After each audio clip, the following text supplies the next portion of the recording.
Well, hello, friends. Thank you for joining us once again on Did You Know, the ESCO HVAC show. So we have a very special series to bring you, brought to you by our good friends at Regal Rexnord. Chris Mahaly, how are you, sir? Very good, thank you. So we're going to spend 4 sessions together. So we're going to do 4 different months, the first Thursday, the first show of the month, and we're going to dive deeper into ECM motors. So this week, we're going to talk about ECM constant airflow motors. The following month, we're going to dive a little deeper into ECM constant torque. Then we're going to go into ECM condenser motors, and then we're going to talk about the effects of airflow on all of the different ECM motors. And you go, well, why are we diving into ECM motors? Well, for me personally, it's a great topic to talk about, because when we start understanding motors in general and the differences between like permanent split capacitor motors and DC motors and ECMs in particularly, it gives us a better understanding of technology, right? We're spending a lot of time talking about inverter technology and transitions into new generations of heat pumps.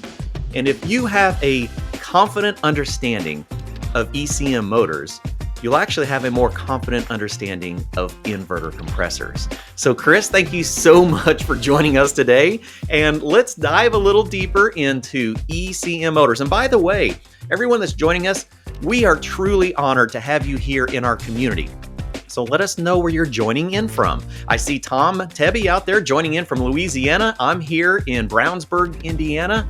And where are you joining us today from, Chris? I'm in Racine, Wisconsin. Ah, nice. How's the weather up there? It depends on the day these days. We had snow on Halloween, and now it's 50. You know, we actually had a little bit of snow ourselves. Not a lot, didn't stay, but yeah, it definitely got pretty cool. All right, well, let's dive into, I consider you one of the motor masters of our industry, one of the lead technicians and trainers. And I always like to present that a lot of people don't understand that you can be a technician and not be a good trainer. You could be a trainer and may have never actually been a technician, but when you have the combination of the two of those, that's when the magic happens. And that's why I enjoy hearing you so much. You can speak the truth about what we see out in the field. So well, thank you. Yeah. So, all right, let's see a little bit more about constant airflow motors. All right. So I will jump right into the presentation. Just an overview of, when we say constant airflow motors, the industry knows these motors by the term variable speed. Yes. And I don't like the term variable speed, but that's, once you get to know me, I have pet peeves just like everybody else. And Right. Variable speed's one of them, because if you take a single speed motor and you change its load point, its speed changes. So every motor is variable speed if you go by that definition. Oh, absolutely. So the reason I like the term that our engineers gave this motor way back when, constant airflow, is if you really just focus on the words, it's a constant airflow motor. It's kind of like if you focus on the words cruise control on your car. Right. When I set the cruise control, it maintains 70 miles an hour. When I have a constant airflow motor, I might be maintaining airflow, and that's exactly what the motor does. So you kind of get a better understanding of what the motor does when you think of when you listen to the words constant airflow, constant torque, constant speed. And so we'll start off with the constant airflow motor in this session, as you said. Yeah. I do like to, for people that are maybe not as familiar with these motors, to know why. Being that it is our premium level product, it's typically found in your premium level HVAC equipment. So your 2-stage, which entered the industry back in the late 80s, same time ECMs entered the industry. Right. Wait, what? 1980s? Yeah, the late 80s. I may or may not have had a mullet back then. Oh yeah. I wish I still had some of that hair. So yeah, late 80s with 2-stage, and then that obviously progressed into 3-stage, and now we have modulating, systems. That's where you're going to find the constant airflow variable speed motors. Not so much in your single stage equipment, and not so much in your not really at all in your builder's grade level, Right. Low level equipment. So what if you don't sell premium level systems, or you don't work on premium level systems, or a lot of them, you may not be as familiar with these motors as others. So I like to cover that early on. These motors are also what I like to call communicating, and I like that word because it immediately says something different than multi-tap, multi-speed. Absolutely, it does. You're not going to be moving wires from one tap to another to change the speed of the motor. You're going to be doing something else, because the motor is actually communicated with information from the OEM control board to the motor, which dictates how the motor performs. So Absolutely. to change the performance of the motor, you're going to be adjusting dip switches or jumper pins, or lately many manufacturers are moving to the fully communicated system where the thermostat's communicated and all the menu selections and even fault codes are at the thermostat. Absolutely. And we've talked about that quite a bit on the communicating systems, that we're typically using a variable 5-volt DC signal. So it's not like a light switch of 24-volt AC. Like if you think about it like a standard thermostat or a PSC motor or a single or two-stage compressor, we're talking about a switch that applies voltage so that we have a load on something. When we talk about communicating, now we're talking about variable signals, just like we're talking about an internet connection. Any type of a serial signal where we use variable inputs and outputs, like all of our inverters are using pressure transducers and temperature thermistors, typically all from a 5-volt DC signal. A lot of our communicating thermostats. And on that 5-volt DC signal, we teach, well, we're not here to learn how to read the command that's going through it. We're learning to read that there is a command, that there is something happening there. And so that same principle applies when we get into ECM motors. And when we understand that, you can look at a motor now and be able to go, well, hopefully by the end of this class, you're going to look at that motor and you go, that makes so much sense now. And this is a fun topic. Yeah, that's my hope. And actually I'll kind of give away the presents early. In my opinion, these motors are actually easier to work on than induction motors. Heck yeah. Because there's really only a couple of inputs and outputs to check. And when we get to the point of understanding that an ECM is a motor that's operated by a control, and that control is a circuit board, microprocessor, whatever. And I'm sure you've taught this or had somebody on your show that's taught this. Any control diagnostics is just what's the input, what's the output. And once you understand that, it becomes real easy. So the last bullet point I did want to mention before we move on is the constant airflow programming. Each of these motors actually has a constant airflow algorithm, because that algorithm has to understand airflow in CFM, has to understand static pressure, and it has to correlate that to torque and speed in the motor. And we're not going to dive that deep into the motor in this particular show. I mean, we could, but that would be a whole 1,000 foot to 100 foot would be good, because that way every technician, every instructor knows, okay, I didn't know much before, so we started here and I got to here where I understand exactly. I'm not going to be an engineer. I don't need to know the 100 foot down into the algorithms. But if we wanted to go deeper, let me know in an email. Let us know in the chat. Maybe some other episode will dive deeper into algorithms and what those inputs look like to dictate the output. But for the most part, we're talking about troubleshooting and understanding how these things operate. And that we're definitely going to be able to do today. Yeah, and the main reason I like to bring that bullet point up is, so I get asked quite often, can I take a ECM from a carrier and it looks the same, has the same plugs, and put it in a train? Right. And I've even had people tell me, well, I've done that and it works. So what do you think about that? Because they'll hear me say, no, you can't. Got lucky. Yeah, well, it may be running, but is it running at the right airflow? Because what the equipment is demanding or needs. Right, because that might be like taking the computer chip out of a Chevy and putting it at a Ford. Well, if they were both V8s, it might fire the system, the motor up. Exactly. But is it running at the right horsepower? Is it running at the right oxygen levels? Blah blah blah. So you need to understand that these motors are actually engineered not just by us, but also by the end user, which my end user is the HVAC manufacturer. Engineered by them to match the performance of each system that they go into. And some of those manufacturers have algorithms that work opposing from each other. So even if something happened to run when you get a call for G, as the speed is demanded to increase, the algorithms could actually be calculating the opposite direction and slowing a motor down. But that's a whole nother story. So it's crucial that we're matching the correct program, and it actually comes down to even model of the furnace, because the same model series of furnace, I need different airflows for a 60,000 upflow and downflow, 80,000, 90. So it's very specific for the actual controlling to get that airflow. You bet. And you just covered one of my slides coming up. So nice lead in. No, I like lead in. So they're good. So just to take a little step deeper into what is communicated means. Our motors, and so the first motor we ever built, and when I say we, the ECM technology was introduced by General Electric back in the late 80s. We acquired the 48 frame motor business from General Electric, including induction and ECM, in 2004-ish, rebranded it under Genteq. So that's why I keep saying we, even though it wasn't we. Kind of what is that saying? The royal we's? Yeah. I don't even know what that saying means, to be honest.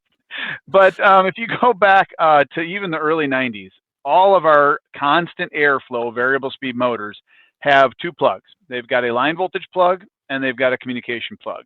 And actually, from the early 90s all the way to today, there's really only two different motors. There's motors with a 5-pin line voltage plug and a 16-pin communication plug.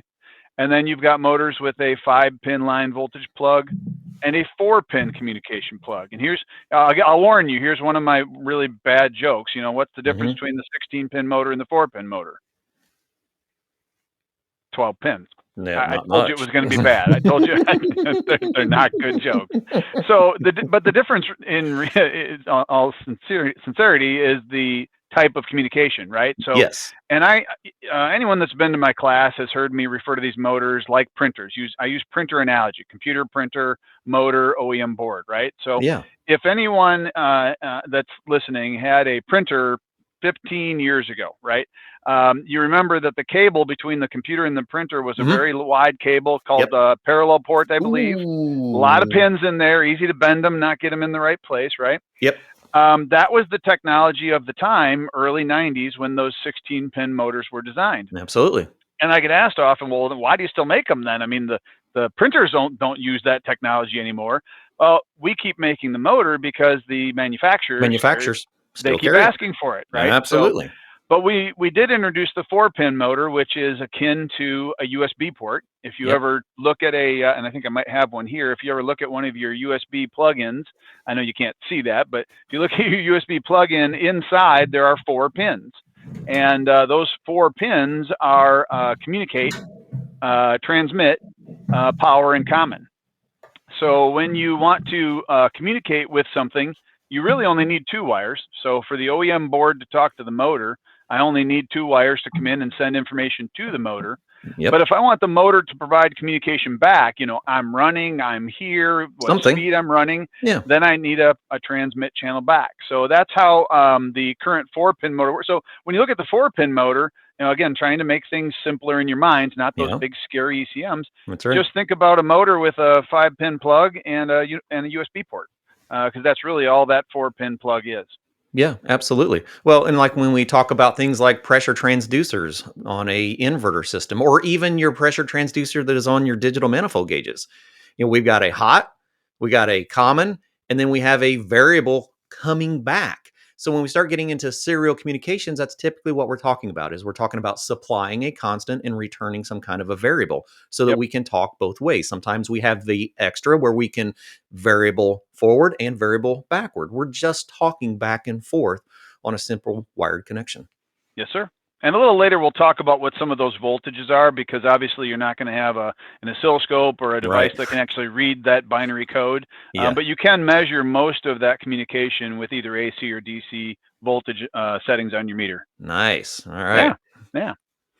So what does the communication do? The communication is the on-off command for the motor. The line voltage to an ECM is connected continuously. And we do that on purpose. And I didn't take my motor apart, but I'll do it while I'm talking. Do you have one taken apart there? Yeah, absolutely. Let's say, Daniel, we'll throw that camera. You got the control off already? Yeah. Okay. No, but I'll do that. No, you got one right there. Right there next to you. You got a control. Yeah. So we got if you look at that control that's next to you there, inside, you're going to see some little capacitors. Look at those cute little guys. Aren't they adorable? Those capacitors are about 1,000 microfarads apiece.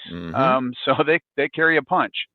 So the reason I bring this up is I get asked all the time, why is the motor continuously powered? Why not switch the line voltage on and off instead of switching the communication? Sure. And it's because of those capacitors. Every time the line voltage is turned off, the caps discharge. It takes a while. Every time you turn the motor back on, they have to fully charge, and they draw a significant inrush of power to do that.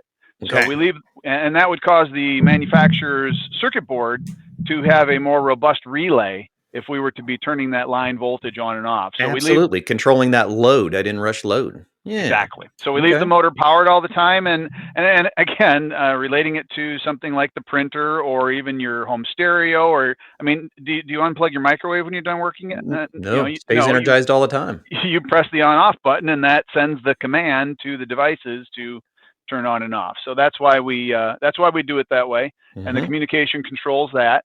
But it also controls the communication, also controls the airflow the motor is going to operate at. So if the dip switches, you can see the square around the circuit board on the screen. If the dip switches are not set correctly, even though the motor might turn on, it might not be producing the right airflow. And the only way to adjust that is to change the communication coming to the motor. Right.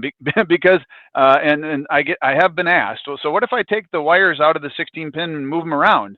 Well, usually that's going to cause the motor to not run because you've rearranged the communication, and it's not going to like that. Right. So it's not a tapped motor. You're not going to change speeds by adjusting the wires. Exactly. You're going to adjust the dip switches on that board on the screen, which is going to change the communication coming to the motor. Sure, it's going to change the voltage or the pulse width modulation of that voltage so that it gets an idea what the command is. Or the serial communication if we're talking about the 4-pin motor. Exactly. Yep. Oh, go ahead. One question that just came in, and I think I'll try to clarify that real quick.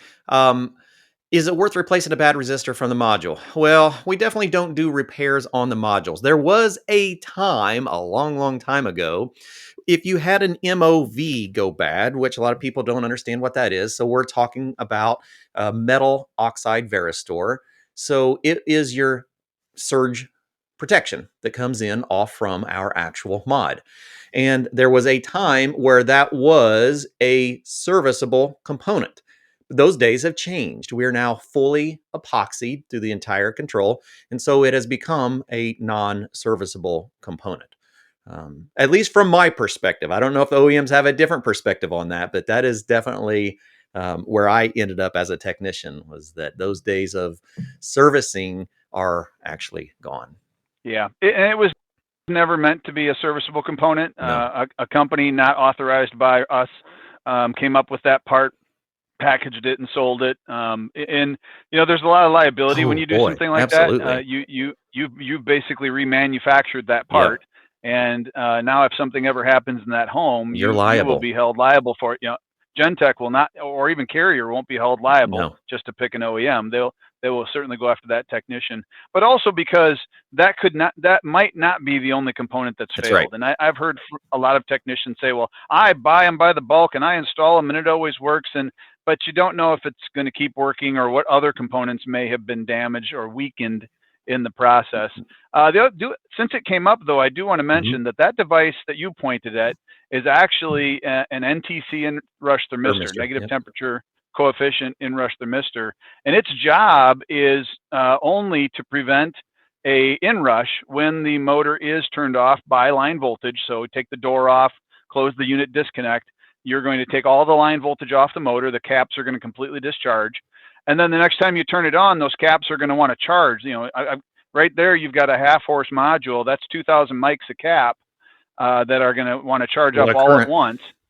So that NTC inrush thermistor's job is just to slow that current down for a millisecond, so that we don't pop the main breaker every time somebody resets the power or takes the door on and off. Sure. So the reason I explain that, to your point, not information just for the sake of information, if you see that device failed, that's an indication that this motor's seen a lot of current. Excess. And that excess current could be because the airflow was set too high and it was never set properly for the system, or it could be that the static pressure in the system is so high that the constant airflow motor has been working its off, trying to maintain that airflow and to the detriment of itself. So it is an indicator that there is a problem that needs to be fixed, and just replacing that component isn't solving the problem. It's just putting the Band-Aid on the component. Absolutely. So great question, by the way. I appreciate you bringing it up. Yeah, definitely. The last bullet point I did want to touch, and where I think we're going to get it on the next page as well, is you are going to need the OEM manuals to adjust airflow. And how do I say this properly? Unlike popular belief, HVAC systems don't come from the manufacturer perfectly set up for every home What? they're going to go into. Yeah, I know What? it's a surprise. They're a drop and go package, aren't they? Plug and play, Plug right? and You just play. plug them in and they These play. things are so smart. I don't have to do anything. These new variable technologies and communicating thermostats, I just hook them up and go. Yeah, it doesn't They work are that getting way. smarter, especially the ones with communicating thermostats. Yeah. The thermostat can talk to the outdoor unit and actually set that airflow. But you will need the manual for some of the settings. Back in my day, and I know you can see the blurred out books behind me. I carried books Reference and and books and reference and books to have the reference. manuals. Yeah. Today, you're going to get them all on your phone. You're going to Google a model number and probably find it. But become that technician. Sorry to take a segue No, here, but absolutely. please become that technician that on every job pulls up the manual and checks to see if the system has ever been set up properly and measures the airflow. You will just be amazed at how much better systems will run, how many fewer repairs you have. Customers that'll tell you, I never knew that the air coming out of that furnace could be warm. I thought it was always, it's a high efficiency. Right. They told me it High would be airflow, cold. high And everything. with one dip switch setting, all of a sudden, hey, yeah, that feels good. Yeah. So there's my punch for the industry. No, absolutely. I seen it so much when I was doing technical support calls that, I would do site visits. First the call is, all right, let's verify that we got proper airflow. Oh, yeah, I got proper airflow. And the most common call that I had on my constant airflow motors is that they were tripping out on blower fault codes. And the beauty of the communicating system is that it can send a signal back to the control board when it senses high temperatures. And where do those high temperatures come from? Well, they come from excessive load on the motor. And it is almost every time I would find excessive static pressures. And we'll dive into that later on, probably episode 4, when we get into how airflow affects them. But we always have to remember that a motor is a motor, and excessive pressures are always going to have negative consequences. So they can fix themselves a little bit, they can tweak, but they definitely can't fix bad habits. Yep. And we will touch on that just a little bit here for those of you that are going, I was really hoping they'd talk about that today. We will talk about it. You got to come back for more. Got to tell all your friends too. We'll tease That's them, right. yes. So, a big part of the setup is simply the cooling and heating airflow. Those have to be set correctly. Beyond that, everything else is creature comfort. But these systems truly do have some pretty amazing creature comfort abilities now, and not just comfort, but even I live in Wisconsin, right? High humidity for us is when the windshields are wet in the morning and we freak out because the dew points are high. And for those of you in Louisiana or other humid markets, you just laugh at us because that's your wintertime conditions. My peak summer. But there are truly some amazing features on these new systems that can adjust the not only the amount of air, but the time that the airflow runs at certain levels to get more latent versus sensible removal out of the coil during a typical cooling call. So besides the fact you can have first stage, second stage, you can also then have a first stage and second stage that are running at part airflow for a certain amount of time and get more latent removal. And then, of course, because the manufacturer has engineered all this in, you can get all that without having to worry about freezing the coil by just dropping a speed. And so those are all the other functions there.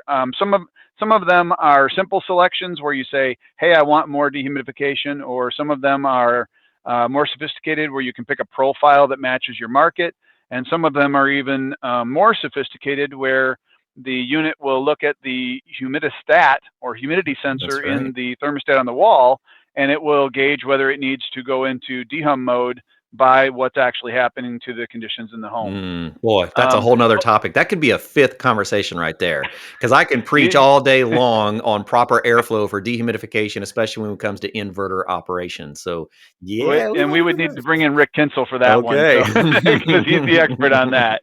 But so the thing to keep in mind is it's not, the cooling and heating airflow are not always going to be properly set up for every job the unit goes into, but all of those other settings, the creature comforts and the dehumidification, they're going to be set at a default setting for general USA, not for, Fargo, North Dakota compared to Miami, Florida, which are going to be drastically different climates. So you'd have to go in and adjust those. And my plug as a former technician, maintenance technician, service technician is, this customer paid for a premium level system. They're not getting a premium level system if we don't set it up properly. And each job is different. I mean, even here in Wisconsin, I would set up systems for maximum dehumidification. You know, why in Wisconsin? Well, I've got a family that never opens the windows. They're asthmatic, whatever. The windows are always going to be closed. There's multiple people living in the house. Maybe they're, and I hope I don't get in trouble for this, maybe they're Italian and they cook a lot. That makes sense. There's there's going to be a lot of moisture in the house and a lot of showers in that house, and I want to get that humidity out of the house. So there are reasons to set those settings, not only based on region, but also by the consumer's preference. Absolutely. I had a friend of mine do his own general construction on a new home and built it as encapsulated as possible. And come Thanksgiving, my first call was, "Hey, I got sweat on every single window in this house." And I said, "Yes, you do." Yeah. I know it's not Florida. And that's a whole nother show. That is another show. So let's talk about those settings. And I'm going to refer to dip switches. They are the most popular type of control that manufacturers use. But as I mentioned, some still use the jumper pins, and some are using the fully integrated thermostats where they can make the selections at the thermostat. But what you'll find interesting if you're a manual hound like I am, is you'll recognize things like in a lot of the charts. There's a little dot next to one of the airflows, and I'm sure you know what that dot means. Yeah, that's just factory setting. That's the factory setting. So that's where the airflow is going to be from the factory, which is perfectly fine on this 2-stage gas furnace, as long as I'm installing it with a 3-ton The most common one, which is why they pick it. But is it always that way? Well, no. There's a lot of different selections. Back again, depends on what part of the country you're connecting this to. It could be a 2-ton. Exactly. It could be a 5-ton. Right. So if it is a 2-ton, what we need to understand is if I don't change that selection, that motor is going to try to make 1200 CFM of air, no matter what size the ductwork is. And so here's your first real good laugh of the show, right? So assuming that house had perfect ductwork, insert laugh here, if it's only 2-ton worth of ductwork, right? So it's only 800 CFM sized ductwork if it were perfect. That motor is going to try and push 1200 CFM through it. So it's going to be working harder. We talked about that in that thermistor failure. What it's an implication of? It's an implication of the motor working hard. That dip switch, and if we look very carefully, I'm going to show you, it would be one switch. Is all I have to move, one switch, and I have perfect airflow. Wow. And it's just that simple. So I could have not only customers complaining that, gee, the system's really loud. If I'm set at 3-ton, maybe I'm not getting very, very good dehumidification. And boy, I lost the motor at 7 years. That doesn't seem to make sense. Exactly. All because of one dip. And I see I'm pointing at my other screen. Sorry about that. all because of one dip switch. No, and unfortunately, it's a very common mistake to not be commissioned properly. We see it all the time. Where in that exact case right there. The call would be, "Hey, I've got blower fault codes on this communicating thermostat." And you go, "Well, what is the blower trying to do?" That's what it's telling you. It's trying to do something. And many a times it's exceeding its temperature because it's trying to move more air than it is designed. So the static pressure, and if we had an 800 CFM duct design and we're trying to push 1200 through it, we all know what's going to happen. Our motor is going to draw excessive current. It's going to see increased temperatures, and it's going to correspondingly give us hopefully a fault code. But the problem that I see from the technical support side is that most of the calls that I went to, it was literally just high static pressure because of poor setup of the dip switches. And so much or non-commissioning can be corrected with a few basic steps. There you go. So on the heating side, it would make sense that this furnace would come set up properly from the factory because they know what BTU it is. Well, that's true, but as I mentioned before, you're going to take out a 70% efficient Chrysler air temp that had a temperature rise of 70 to 100 degrees, and you're going to put in a 95% 2-stage that has a temperature rise of 35 to 65. The customer is going to complain, boy, that air is a little cool, especially in first stage. And where, again, here, if I flip one dip switch, I can actually get what is it? My Go from math, I'm not 43 to good at 51 8 temperature rise. degrees. Yeah. I can get 8 degrees more temperature, Mhm. and I'm sure, that everyone knows the human body can recognize a 1 to 2 degree temperature Absolutely. difference. That's going to be a big difference to that consumer in that home. And still well within And the that's temperature rise range. well within the temperature rise, not even at the top end Yeah. of the range. Absolutely. And being that it's a constant airflow motor, I really shouldn't have to worry about setting that temperature rise higher. I Mhm. know back when I was a technician 30 some years ago, when PSC motors were the primary indoor blower motor, we set them in the middle of the Yeah. range because PSC motors lose airflow when the Filter static gets pressure through. goes up. Mhm. And I had to basically set up the system as middle of the road Cushion. because the customer might not change the filter. They might close a register, will close the register, and that's going to force my static to go up. And Yeah. I needed that buffer in the temperature rise, 100%. but I don't need to plan for that with a constant airflow motor if everything is set up correctly. Correct. Okay. So now the teaser, the little bit of the static pressure information. So they're programmed to adjust and maintain airflow irregardless of static pressure. Would you agree to that statement? Absolutely. Okay. Unlimitedly. Until it I overheats. Well, actually, no. Actually, our motors have what's called a speed limit. And again, I'll use your own car as long as you're driving something that's less than 10 years old as an analogy. If you put your own car in drive or neutral and try and rev the engine, you're going to notice your engine's going to start stalling out at around 1500 RPM. Mhm. They've got speed limits on your Sure. system. So if you on your car, so if you were like me in the 80s and you had an inline 6 Ford Maverick, Absolutely. and you Lots wanted of good to motor. squeal the tires, you did a neutral That's drop. right. You'd rev that in. Get the Well, RPMs up first. you can't do that anymore. So the motors are the same way. They have a speed limit built into them, and the speed limit's going to be based on static pressure. So does the motor know static pressure? No, but it knows how fast it's running. Exactly. So we let the manufacturer of the appliance dictate where that speed limit kicks Okay. in. And so everybody always asks me, well, when's that speed limit going to kick in? And I say, look at the charts. If the OEM chart says doesn't give you data past 0.9, and by the way, if this were an OEM manual, right below those charts, it would say, do not exceed total external static pressure listed on this page. Oh boy. That's because that's where it's going to begin to run into that speed limit. Okay. And when the motor runs into its speed limit, it is going to decrease torque to maintain speed at that maximum, whatever that maximum value is. And at that point, this is no longer a constant airflow motor because it's in self-preservation mode. And that's the important part to understand. Yeah. It's trying to protect itself. Yes. Yeah, so you can actually have a constant airflow motor that has a frozen coil or tripped limit, and if that's the case, it's going to be either one of two things: either your static pressure is horrendous, I should say, could be, or your dip switches are set improperly, possibly as well. Nice. So we need to understand that one, if you look at the chart on the screen, the constant airflow motors on the bottom, PSC motors on the top.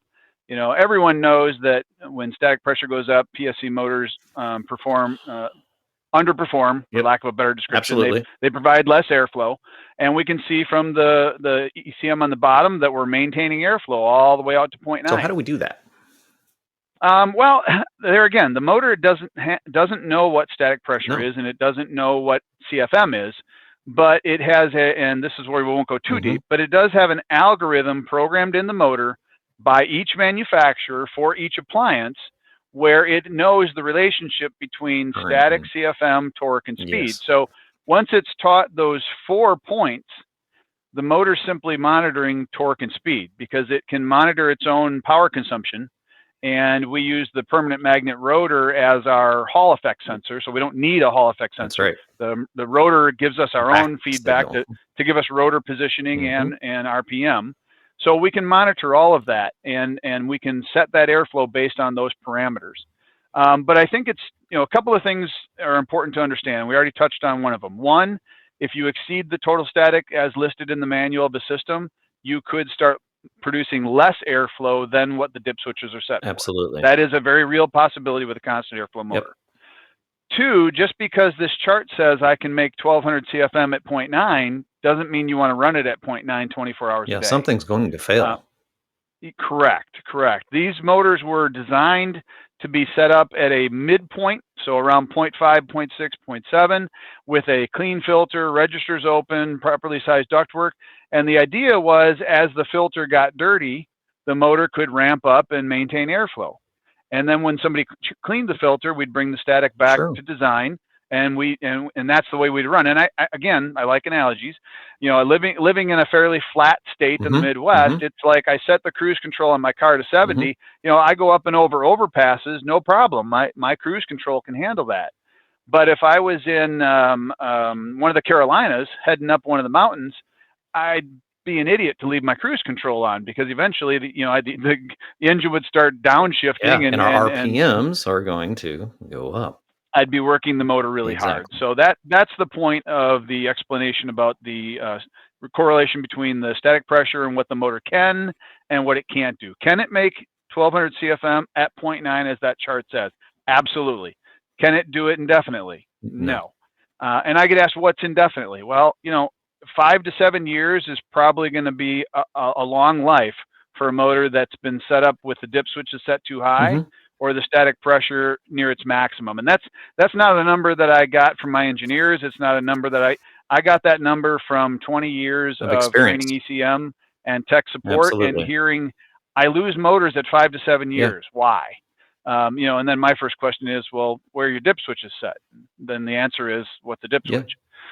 But I need a rim shot from your producer there. I used to threaten my dealers with this right here. If my static pressure on an installation is outside of my manufacturer's recommendations, I could potentially void a warranty on a product because it was improperly installed. The manufacturer says it is only capable of this. Not to say that it would ever do that, but I would threaten my contractor so that they understood that previously, if you had a external static pressure chart and you knew that you're getting to the high end, you knew that if it got any higher, it was going to start diminishing airflow even more drastic than it had before.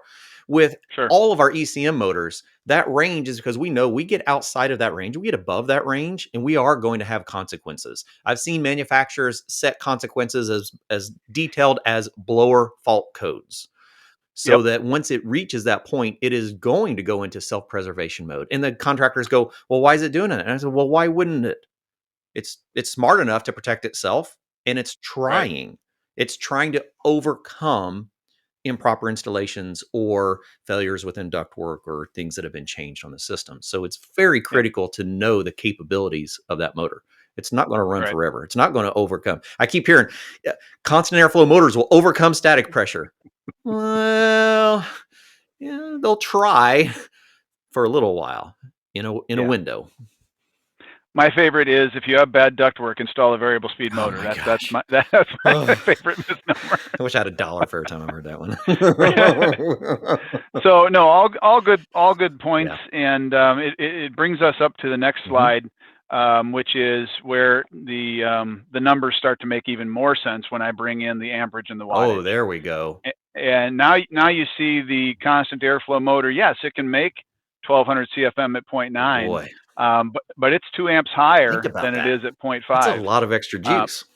It's a lot of extra juice. And, you know, it's funny because technicians would often say to me, well, I don't know what the static pressure of an existing ductwork is when I install a new system. So how can I tell the customer until after I install the system whether they're going to need upgrades?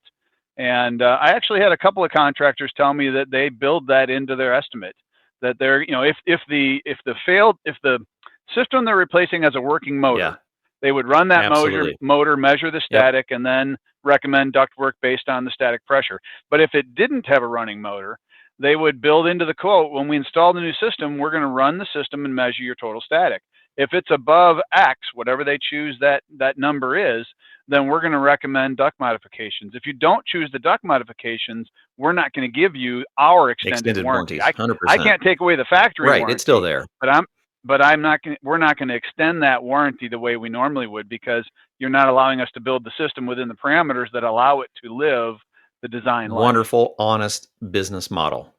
I've seen that before, and I absolutely love it. I wish I'd thought of it. Yeah.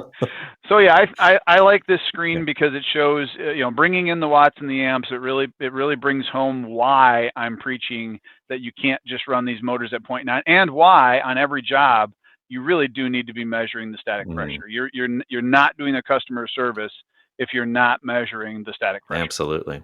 It tells so much about the system. And I hope that that is one of the big takeaways, that our technicians in particular, they're watching this and they recognize that and they go, wow, I know that I probably should be checking static pressure just on a service, but maybe I need to implement this on every single call. I actually had a technician, a young technician, a hungry technician. You get that one every once in a while. I love those They're guys. just Or gals. so hungry. They're like, oh my gosh, I can't believe that. Is it really this bad? And so I challenged this one technician. I said, I tell you what, when you go out in the field, you start adding an extra 12 to 15 minutes. That's all that it takes. Add that on as part of your service call. All right. Add that on and let's see how much ductwork jobs you get out of that. And 6 months later, the young fella came back, and a year and a half before, he was new into the service industry. He'd been in the installation, but he was new into the service. So in that short period of time, he became a lead service technician. Of course. Because Yeah. he was finally realizing that bulb not only went off, but that bulb grew into a hot air balloon because he realized the problem that we have with static pressure in our industry.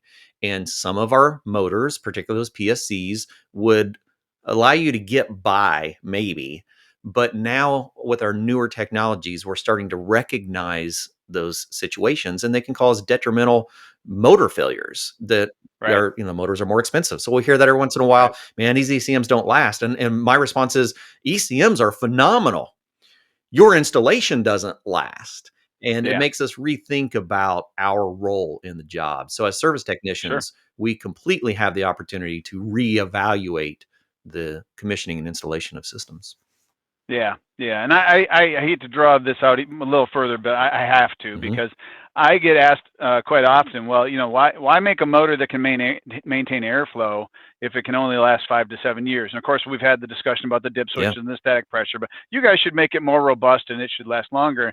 And why can't you make it as robust as the PSC motor? And if you look at the chart, and I'll get rid of some of the noise so it's easier. I guess we want the amps in there too. If you look at the chart, the PSC motor at high static loses airflow, but it actually decreases amperage. It's doing less work. So the motor was not more robust. We actually gave it less work to do at higher static, and it said, okay, I'll do less work. So the motor lasted longer, but what failed? The compressor. The compressor, the heat exchanger. So, absolutely. It wasn't like the good old days when motors didn't fail. Yeah, the good old days when the motor didn't fail, but we had to change out compressors and heat exchangers. Oh, what a great analogy! So. Absolutely. What do you want to change? Had to throw that one in there. Thank you. You want to measure static pressure, or you want to change compressors and heat exchangers? Exactly. So as I said, we covered airflow a little bit there. We'll cover it even more in the session you've got coming up. But let's transition over to diagnostics. Oh, yeah. So diagnostics for these motors is actually, again, you heard me say it earlier, I think they're easier than induction motors. Absolutely. All we have to do is check the line voltage and the communication. If we have both, the motor should be operating. And I will say that we do have a tool for our motors called the Tech Inspect. Love it.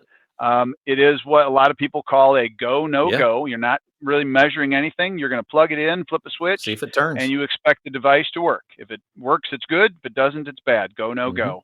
And you can find the information about that on our website, regalmmu.com, and in our app, the Dealer Tool Belt. And all that information is free, but obviously you have to buy the tool. Sure. Tool's not free. Sorry. And it's not very expensive. It is not bad compared to the amount of these motors that are out there and how expensive it is to make the wrong diagnostic decision. Yeah. You spend a half an hour not properly checking it, and you've pretty well paid for a tool.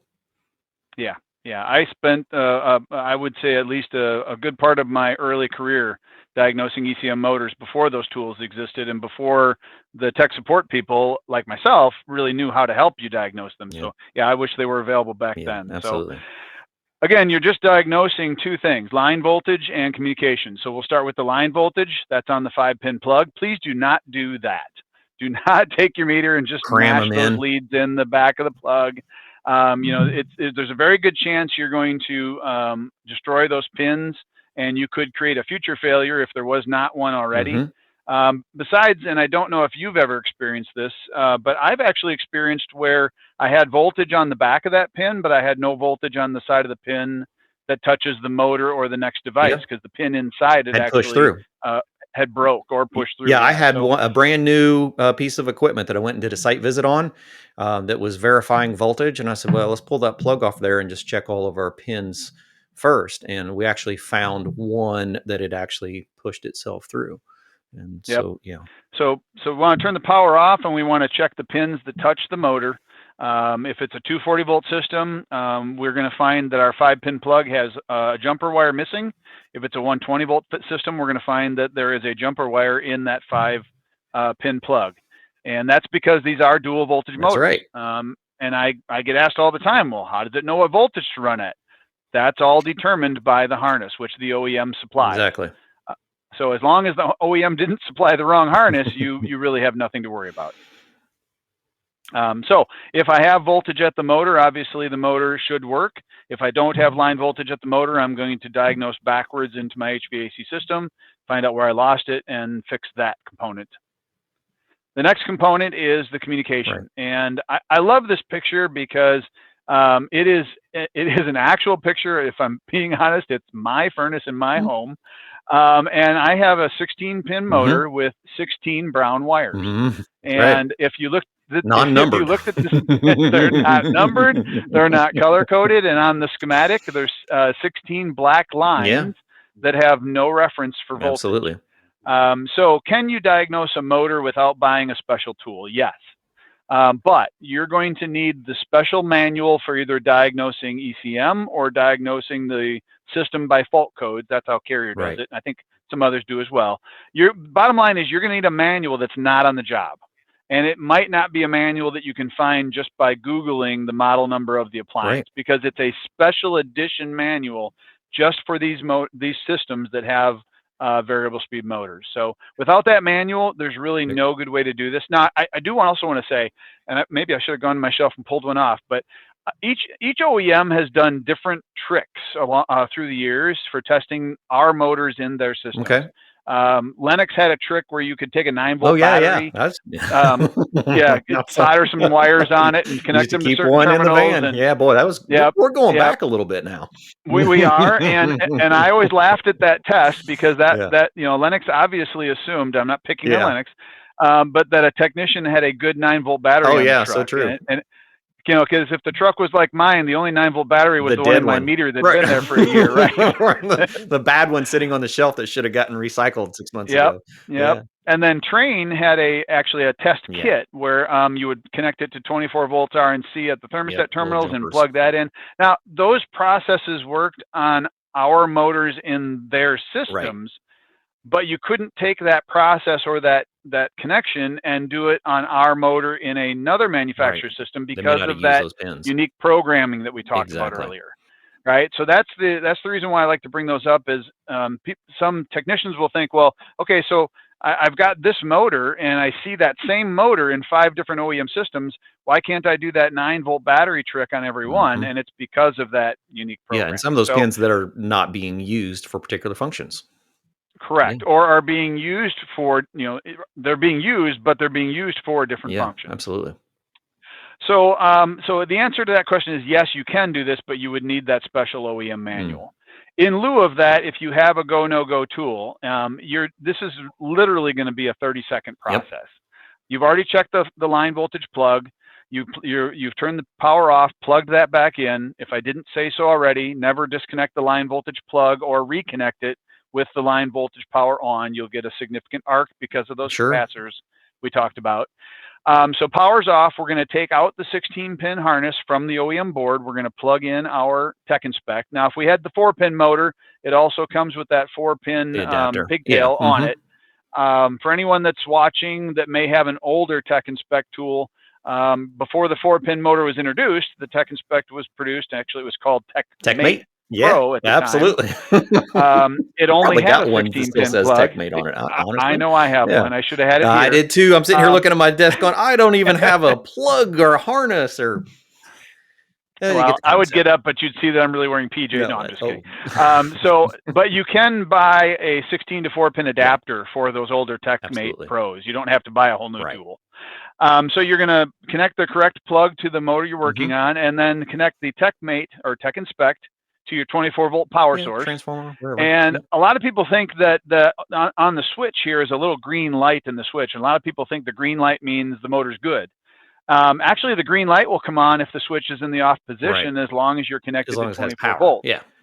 Because it's more important to prove that the device is working than to say, yes, the motor's working. Because if the motor's working, it's going to spin. That's we don't need a green light for that. But those alligator clips are not easy to get on those little round screws on thermostat terminals. And so the green light is there to tell you, yep, you got the alligator clips on and you still got a good tool. Because if the green light's not on and you flip the switch on, all your motors are going to be failed. Not really, but because your tool's not powered. I know you caught that. It's rough when there's not an audience. Yeah. I have to give you. I know. I got to be a little bit more involved here. Now we got an audience out there. Now everyone. No, a live audience. That's right. I apologize. Send us some thumbs up, I can thumbs see them down. Over there. Yep. They're doing great. You're out there. So as long as I have the alligator clips connected and a green light on the switch, then I'm going to flip the switch to the on position. And as I've already said, and you can logically figure out, if the motor runs, it's good. If it doesn't run, it's bad.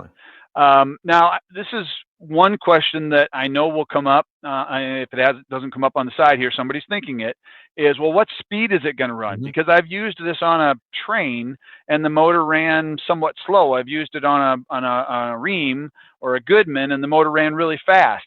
Well, that's because I don't know what speed the motor's actually being turned on at. I don't know if, depending on how it's programmed, if I'm energizing the fan or the cool or the heat or the first stage or the second stage. It really doesn't matter what speed it runs at, as long as it runs. That's the key. Because we know that we have high voltage. That's the very first step. We validated we got high voltage to the motor. Now we're applying our communication voltage. We're applying a signal to it. So if I got high voltage and I got low voltage, it should turn. It should, because it's probably not going to be the motor itself.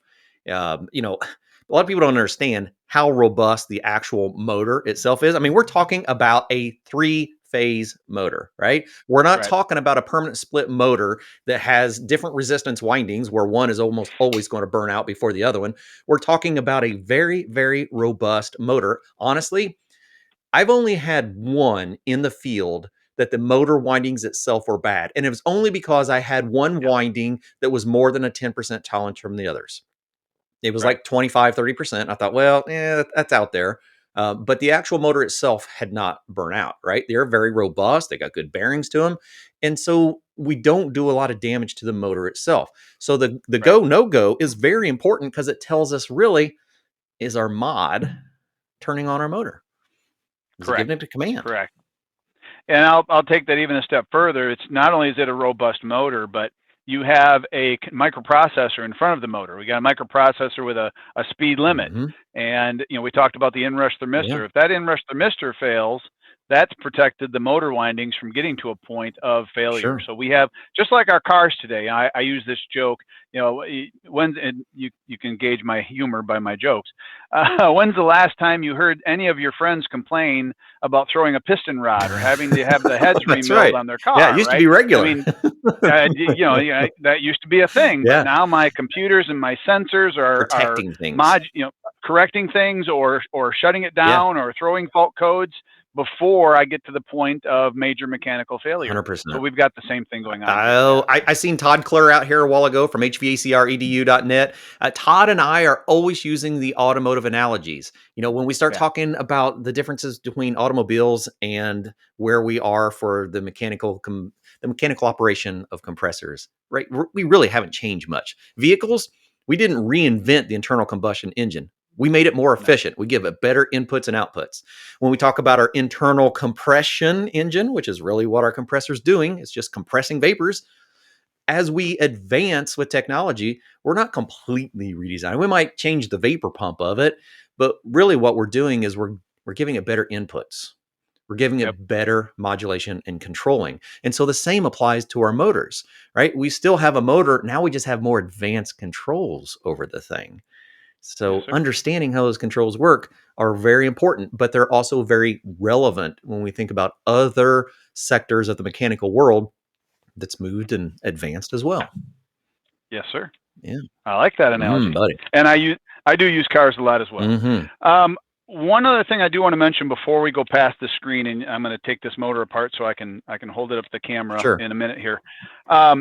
So we mentioned that the 16-pin motor, actually both motors, they could run at a slow fan speed, they could run at a high cooling speed. So the speed they run is irrelevant if it's running, the motor's good. But one other piece of information that might be helpful to you is if you are putting the go-no-go on the serial communicating motor, which from our model name is 3.0 for this motor. Okay. You may experience where with the go-no-go tool, it runs backwards. And I don't get this call very often because this has also been a very robust control and motor for us because it's serial communicating, because it can do more fault codes and tell you more conditions that are happening before they turn into failures. But when a technician does use that tool on the motor and they experience it going backwards, then they question, well, is the motor really good? It's not running the correct direction with the go-no-go tool. And the reason for that is something we talked about earlier. This is a serial communicated motor. This motor is a slave to the OEM control it's not board. sending anything back to anybody. Well, it is actually with the technique or with our test unit. Right. But this motor actually does not know what rotation to run until the OEM board tells it to. All the 16-pin motors have the rotation value stored in the motor. Okay. But the serial communicated motor is told what direction to run each time it's told to turn on by the OEM board. I didn't realize that. That makes a lot of sense. Yeah. So if I have a opportunity to use the Tech Inspect on a serial communicated motor, if it runs but it runs the wrong direction, that is still a good control. Boy, that's important to know. Yeah. And I don't get that question very often, but which is why I forget to bring it up sometimes, but it's a good piece of information to throw out there. Yeah, nice. All right, so we already covered the next couple of slides. If it does run with the Tech Inspect, then obviously the problem's not the motor or the control. The problem is somewhere from that 16-pin plug, which I obviously disconnected backwards. Could it be dirt in the plug? Could it be a loose pin? It could be. You should obviously do your due diligence and check that harness. Could it be that the board's out on a fault code, or I didn't really prove my thermostat inputs were there? Yes, you should do your due diligence, but it's probably likely that the failure is in the board that's not sending communication to the motor. Exactly. Right. I bring up those other things because, well, I've done a lot of training for our customers. Carrier Train, Goodman, Ream. If I didn't mention one of the OEMs, by the way, I hope they don't hate me on this. But they don't like it when I say it's a bad board because there are other possibilities. It's likely it's a bad board, but there are other possibilities, and we should check them before we just go ahead and order that board. But we're at least eliminating the control side of our motor. We're recognizing that our motor should run. Exactly. Yep. So now to take that the other direction, if the motor does not run, then as you said earlier, we have a failed control. We know the control has failed. The motor could be failed. We don't know that unless we take the motor apart and actually ohm out the motor. And I'm going to save that one for just a little bit later. Yeah, I think so. We will talk about that. The reason I'm going to save that is many manufacturers are selling the motor and control as one component now. Yeah. Fewer and fewer are selling the control separately. But to your point, with the go-no-go, we've really only proved that if it doesn't run, we've really only proved that the control doesn't work. We don't know if the motor's good or bad yet. So with that said, I do want to reiterate that the Tech Inspect tool will diagnose Genteq and formerly branded GE motors going all the way back to the early 90s with the 2.0. So that covers 2.0, 2.3, Eon, and 3.0. Wow. So we're in our third iteration of 16-pin motors, and we're still in our first iteration of the 4-pin serial communication motor. So if you think about that, that's close to 30 years worth of motors across 7 major OEMs and all their subsidiaries. And to put a motor number count to that, that's approaching 20 million motors that we've built in that time frame. That can all be troubleshot the similar way. With that one tool, absolutely. Right. That's why I say I think these are even easier than induction motors. Yeah, I do too. I do need to say that we did make a motor. Every OEM has one little hiccup. Mm-hmm. One oddball. We did make an oddball. That's a good word for it. Hopefully, I don't. No, I can say that. You don't have to. Or agreeing it. We made a motor called the 2.5. We made it for Carrier and Bryant. And the interesting thing about this motor is it has a 16-pin plug. But if you look at the harness, and I don't have the harness here, so you don't have to close up. But if you look at the harness going to the 16-pin 2.5 motor, you're only going to see 4 wires in the harness, because the 2.5 is actually a 4-wire serial communicating motor. It was our first one. Right. So it's kind of like we made our first Apple phone, but we put it inside of a flip phone, and just to fool you. How do you like that for an analogy? So it's a smartphone, but it's in a flip phone. That's for the older generation. I've actually never used that analogy, but I'm going to start to now. I like that one. Well, they have them now. So what's difficult about this motor is you cannot diagnose it with the Tech Inspect. Oh, because and the confusing part is it's got a 16-pin. Yeah. Oh, hey, the Tech Inspect plugs in, but it can't talk to this motor. So if you do have a Carrier Bryant built between 2003 and 2008, it's the Infinity Evolution system. Not a ton of them, but there are some. That motor will actually hear, and you can zoom in on that if you want to, where it says 2.3, it would say 2.5. So you can look on the label for that piece of information. If you find a 2.5, cannot use the go, no go. Carrier Bryant does make a tool. It's called the ECM Motor Simulator. I believe that's a current part number for Carrier Bryant, but they were in the 3rd iteration when I put that into my presentation. So you would want to ask for the ECM Motor Simulator. And the main reason I plug this, besides the fact that it works on our motors, is those systems, those fossil fuel systems also employ an ECM draft. Yeah, blower. Absolutely do. And those were a 16-pin also, weren't they? Or close to that? They were actually a 9-pin. No, I know. I remember the harness. I just don't remember how many wires was in it. But it was a lot of wires. Yeah. It was it's a draft blower. Why are there 9 wires going to it? But this box will actually diagnose those draft blowers as well. When I tell that to technicians that work on Carrier and Bryant, they're, oh, that would be nice, because it's always a guessing game with that device. Yeah, you're a Carrier Bryant, and that's a good piece to have around then. Yes, sir. All right. So one quick thing I always like to talk about in the diagnostic section. This will only take a minute, and that is find the problem. Right. It's not enough to plug in the no-go and no-go and say, oh, it's failed. Put a new motor in. I'm an ECM champion. We need to find out why the motor failed. And part of that could be checking the dip switches, measuring the static pressure. Beyond those things, what could fail an ECM motor? Well, that's just like asking what could fail a circuit board, because this is a circuit board on the back of a motor.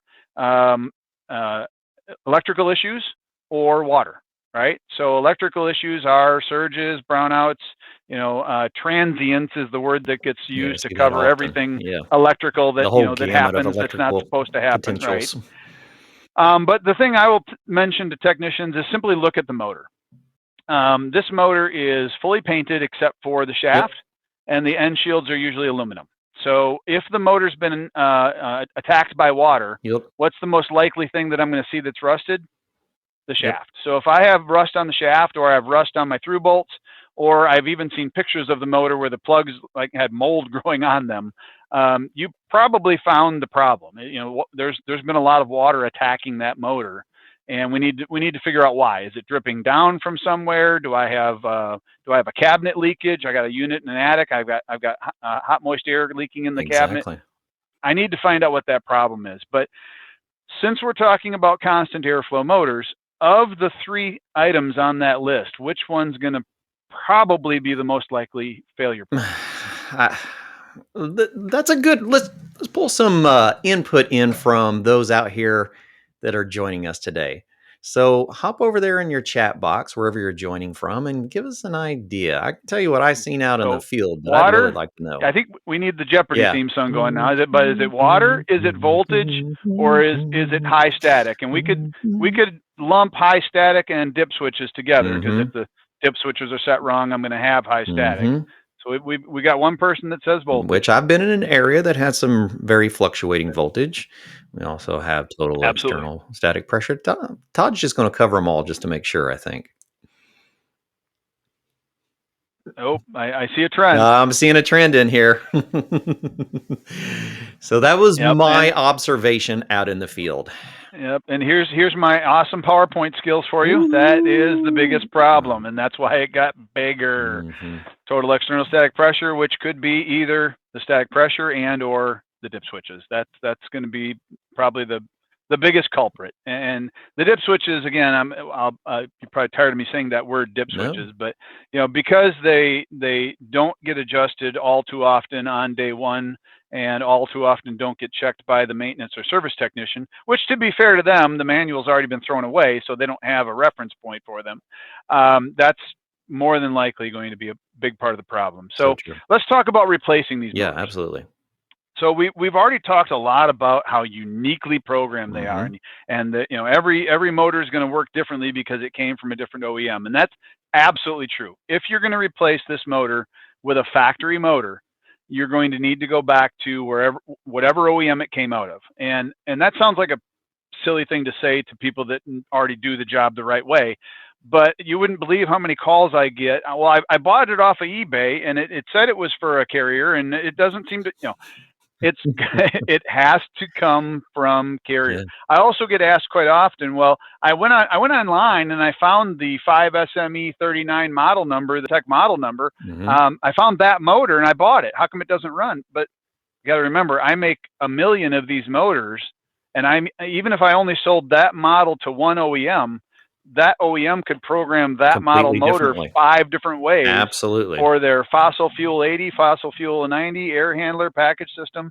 So you have to order it by the model number of the appliance and get it from the manufacturer if you're going to replace with an OEM motor. Now, earlier we said, well, and I admitted, technicians have told me, well, I took a 2.5 that, out of a train that we replaced the whole unit, and we knew the motor was good, and I left it in the truck as my emergency motor, and I plugged it into a Lennox. There's probably people that work for all these manufacturers that are cringing every time I say the words, and it ran. And so I proved that all ECMs are the same. You're lying to us.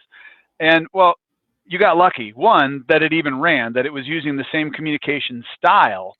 But I guarantee the dip switches, no matter what they were set to, were not producing the airflow you need. It's completely unknown. Completely guessing. Exactly. So have to go OEM if you're going to replace OEM. However, there's been a very big development in the last 5 years, and that's the introduction of retrofit universal replacements for variable speed motors. And with everything I've said to this point so far, if I'm in the audience, I'm thinking, well, that's not possible. These are all uniquely programmed. How could you possibly do that? And the way we did it is for the 4-pin motors. Remember, I said earlier, the 4-pin serial communicated motor is a slave to the OEM board. It does whatever the board says. So our 4-pin universal Evergreen VS just takes the place of the slave that was there before. Uses the same communication style, no problem. In the 16-pin motors, we use a device called a user interface. And so we can't possibly know how 20 million motors were programmed, so we don't even try. We simply move all the airflow adjustments to this box. So you can manually control it. You can set the airflow on this box, and so that the technician that's always done things the right way, has always set the dip switches, is going to throw that argument, well, now I have to set the airflow here. I know I set it up perfectly on this system because I installed this system 10 years ago, and now I have to do this again. Well, yes, that is true. Absolutely. But the challenge that we have with replacing these motors from the OEM is sometimes they're not in stock. because they have so many to stock, right? One OEM may have 50 to 100 different uniquely programmed motors Exactly. to keep That's a in lot. stock in third, half, three-quarter, and 1 horsepower, Right. and different voltages. Different voltages. We do make, well, this is dual voltage, but we do also make it 277. So they have a lot of motors to stock. It may not be in stock. The cost of that motor may be prohibitive to the customer. And if it's not in stock, it may not be available in a day or two. It could be a week or two. Exactly. Right? So think about that. If you're the contractor that put this system in, you're going to tell your best customer. How do I know they're your best customer? Because they spent big bucks on the premium system. Absolutely. You're going to tell them, I'm sorry, even though you bought a BMW, I can't give you your car back to you for 2 weeks. That's not going to fly. Not going to fly, is it? Yeah. So with Evergreen, you can have an off-the-shelf alternative. Will you have to adjust the airflow? Yes. We did set defaults in the UI. We set default airflow for first and second stage. We set default on and off delays so that it would be as close as possible. But just like the defaults in the OEM systems, you still need to go in and set the airflow. So I get asked, is it pre-programmed? Yes. Will I have to do some setup? Yes, just like any system. I can't guarantee it's not going to need, one of the airflow tweaked a little bit. Yeah. Right. Man, that's a dandy. But it is going to allow the technician to complete the job the same day. And it's possible, likely, that the cost of the universal replacement will come in equal to or under the cost of the OEM motor. Yeah, absolutely. So I'd also want to mention that the user interface you're seeing on the screen was our first generation. We're actually in our second generation now. With mobile. I'm going to go backwards one slide so you can see the difference. So there you've got all your airflow and delays and options and lights. And on the new one, we took everything away and only gave you 2 buttons.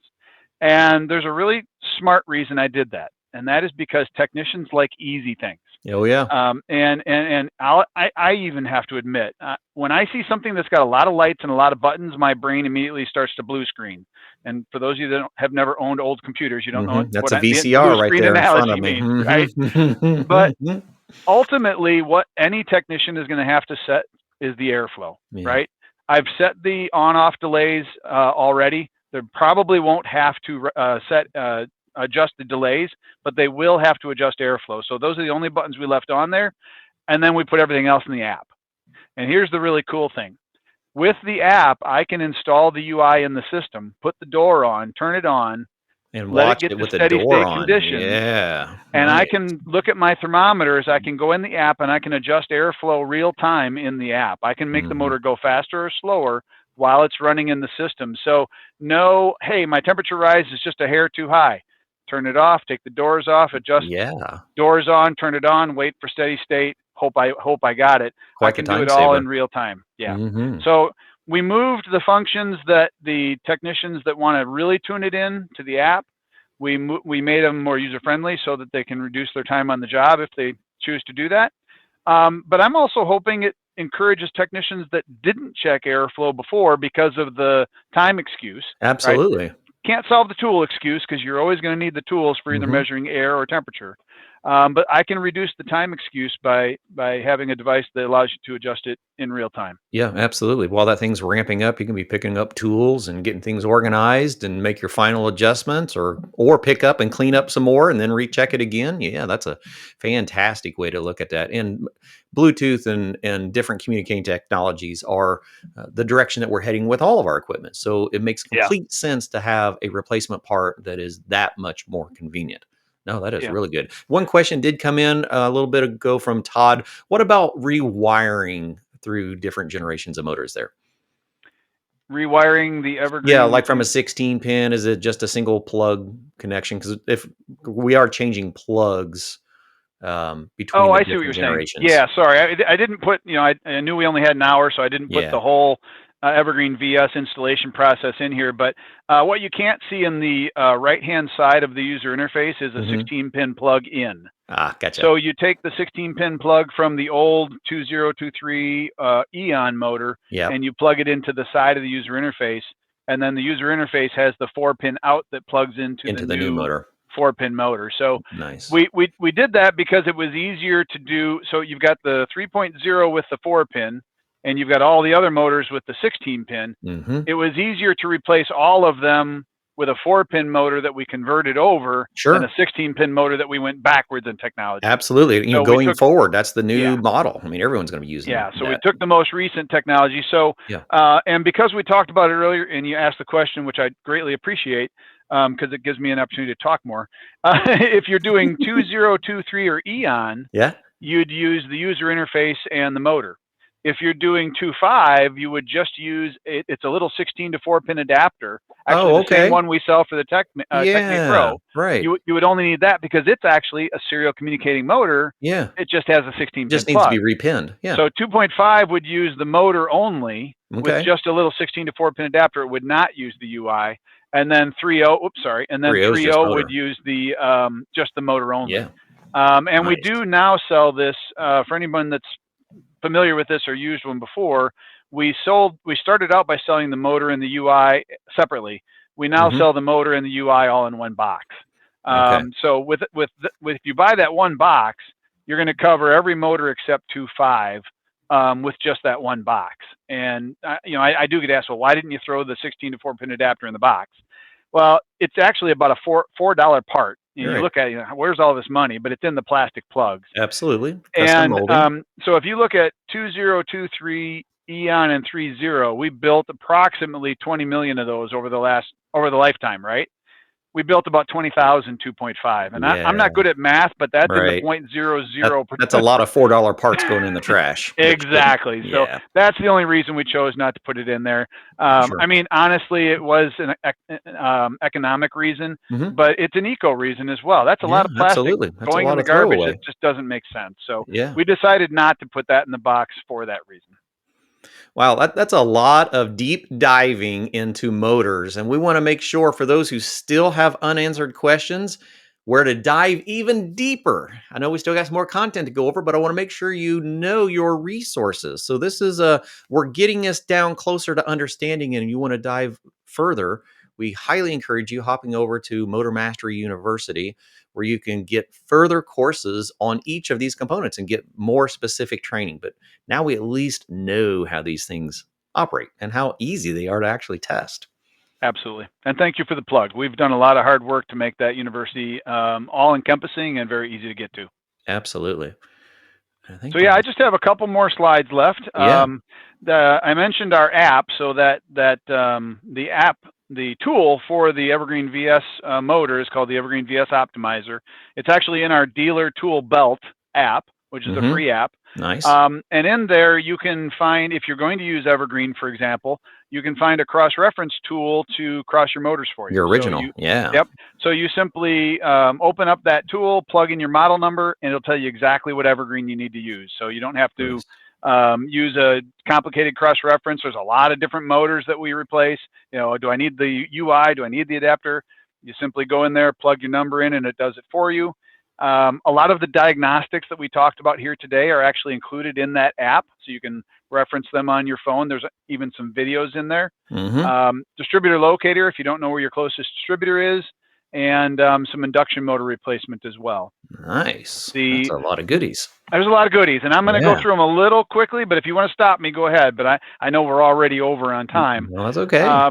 Motor Mastery that you mentioned, you have access to the Motor Mastery University right in the app. So if you're in your truck, cool. If you're in your truck and you want to watch one of my podcasts, if you want to watch one of my monthly Motor Minutes, you can simply open up your app, and within a couple of touches, you're training. There you go. You're becoming a Motor Master with the Motor Master. Yeah, I hope so. Someone needs to take my place soon. I mentioned the Evergreen VS tool, and the one that I think it really for tech. I mean, technicians. Every time a technician watches a show, podcast, whatever, we have an app. Another app I got to put on my phone. Right. In this app, if you're going to install Evergreen motors, this Evergreen Tech Support button's your new best friend. Now, the manual comes in the box, right? But manuals get lost. So the runner takes the box out to the job. Somebody starts to install it. The manual, whatever. You don't have the manual. You click on that button, and you will see Evergreen EM, VS, IM, OM. The four Evergreens we have. Models. Yeah. You touch the one you want, and the first thing you see at the top of the screen is click here to give me the manual. Oh, wow. If you scroll down a little further, and I didn't animate this, but if you scroll down a little further, click here to watch a video on how to install this motor. So Look at we you. built this. Well, I built this, and Regal Rexnord said, "Okay, we'll let you put it on our app." Yeah, how I about said, that? "I want this. I'm a tech. Yeah, I don't want to makes wade sense to through me. brochures. I don't want to Right. start at Regal Rexnord and drill all the way down to where Yeah. I want to touch a button I want and the get to hot a button. manual. Yeah, I Where's want the the hot hot button? button. There you go. So this is it's not doesn't have the bat sign, but Yeah. I want the hot button for Evergreen. That's exactly what we built there, and Sweet. I'm very proud of that as a Yeah, former as technician. you should be. Yeah. So all of that is mirrored on the internet. If Okay. you like to use your computer, if you're a counter personnel, or you're just you do a lot of your training at home on the weekends, it's the Dealer Tool box on the website. It's the Dealer Tool belt on your app on your I like smartphone. that. But everything is mirrored there. The resource center, the Evergreen tech support, the distributor locator, the cross reference, everything that's in the app is on the site, and vice versa. All right. And I'm going to wrap it up unless you have more questions or our audience has more questions. I'm going to throw my email up there. And I do want to give one more shameless plug for our training site, which is regalmmu.com. You already put up that wonderful QR code for them to click on. One thing we started, you can see all the stuff that's in there, the literature, the videos, the online learning, but articles, but podcasts. One thing we started 2 years ago is a tech tip. And, everybody's done a tech tip. And Right. I'm ashamed to say I didn't come up with this idea. I copied somebody else, but I saw somebody else doing video tech tips. And I thought, well, that's a great idea. Yeah, Because video shorts. everybody Yeah. just wants to scroll through Yeah. Facebook or whatever and watch that thing for a couple of minutes and go on with their lives. Right. So I've been doing monthly tech tips. Sometimes it's on a product that just came out. Sometimes it's how to connect the wires, how to use the Tech Inspect. But there's monthly tech tips in there. If you go in and sign up, we will send them to you every month automatically. You don't have to go in and look for them. But there are also now, I believe, over 2 years worth of tech tips in there. Yeah. So There's got you to be can quite go a bit in, by now. so it's Right. like, it's not as cool as binge watching Yellowstone, but you can go in and you can binge watch You my can keep going for a while. my motor minutes. Absolutely. So a lot of good stuff in there. Oh I do man, also want to absolutely. mention, if you didn't notice the logo, we do own the brand Century, which is formerly A.O. Smith, and Absolutely. Fasco. So a lot of that old literature and videos are in there as well. If you remember the Oh, old really Fasco cool. Facts, Heck yeah. Fasco Facts used to be the induction motor Bible. To me, it still is. It's a PDF. It's a free PDF in that literature library in there. So a lot of really good stuff in there. Go poke around, have some fun. And one last shameless plug. I did write a book a while back. If you are really a motorhead, you really want to know the stuff that we left off at 100,000 feet. We said, you want to go all the way down to ground level on these things. Yep. I wrote a book. It's available at ESCO. Absolutely. I do want to right say, in the library. Yep. If you're an instructor with a trade school, please tell them that. They may give you I think it's called a desk copy, a free or discounted copy for you to review to maybe use for your students later.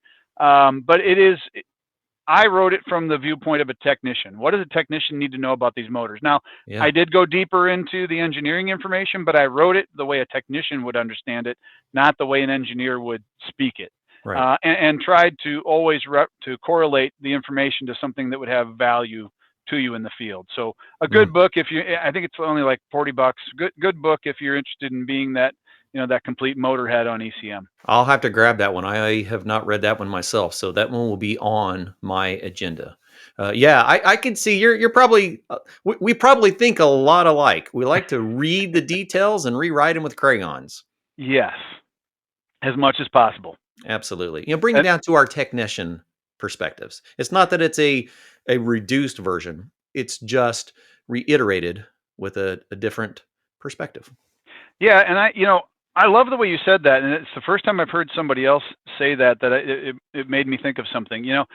I say that all the time. Bring it down to our level, and I don't want anyone listening now or watching the recording later to think that we have to bring things down to a technician's level. We are experts in our field, and we work on some very sophisticated stuff. When I say that, or when Clifton says that, I think he means what I'm about to say, and that is we're going to bring it from the engineering speaker, the engineering level, the blueprint level, down to what we need to know to get the job done in the field. Not necessarily bringing it down because we're not well-educated and well-rounded technicians, just we need to bring it down to that speak that makes sense in our world. Absolutely. It's not a vertical translation, it's a horizontal translation. Thank you. I wanted to make sure that no one misunderstood that. Absolutely. Wow, that is some super good stuff, Chris. We still have quite a few people out there in the audience. Anyone have any questions that they would like to grab from Chris? And also want to make sure, one of the important parts about these conversations, these shows, is that we bring the most qualified people from the industry to hang out here with you, to talk about opportunities, to talk about training, to talk about being better together. And so not only one, but there will be 2 classes at the National HVACR Education Conference brought to you by Regal Rexnord, one of which will be Chris Mahaly. So if you want to hang out at the conference with us, come on by. We'd love to talk to you. This is a big event for all of us. And so we really look forward to seeing you at the conference. Yeah, and we do a booth there too. I hope I didn't cut you off. We do a booth at the trade show, and I love it when you guys come and gals come and tell me your stories, tell me what did work, what didn't work, or something that I've never thought of.